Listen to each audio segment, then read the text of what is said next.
ఇదిగో మనవరాలా, నోటికి ఏదైనా తియ్యగా తినాలని ఉందే, చేసి పెట్టవే.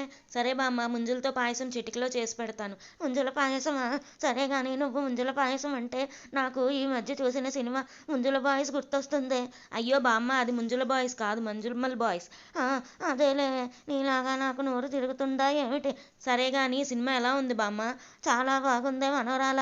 అవ్వే తన ప్రాణాలు తెగించి మరి తన స్నేహితుడి ప్రాణాలు కాపాడడం అంటే గొప్ప విషయమే కదా. అవును బామ్మ, నీకు ఒక విషయం తెలుసా? ఇది నిజంగా జరిగిన కథ. అవునా? ఏదేమైనా ప్రతి ఒక్కరి జీవితంలో ఏమీ ఆశించకుండా స్నేహితుడికి స్నేహానికి విలువనిచ్చే స్నేహితుడిని ఒక్కడినైనా సంపాదించుకోవడమేనే నిజమైన ఆస్తి. అవును బామ్మ, నువ్వు చెప్పేది అక్షరాల నిజం. నీతో మాటల్లో పడి మన పిల్లకాయలకి పొడుపు కదా అడగడం మర్చిపోయానే. సరే అడగండి బామ్మ. చూస్తే చూస్తుంది, నవ్వితే నవ్వుతుంది, తంతే తంతుంది. ఏమిటది? సమాధానం తెలిస్తే కింద కమెంట్ చెయ్యండిరా పిల్లకాయలు. ఇంతకీ ముంజుల పాయసం ఎలా ఉంది? సూపర్.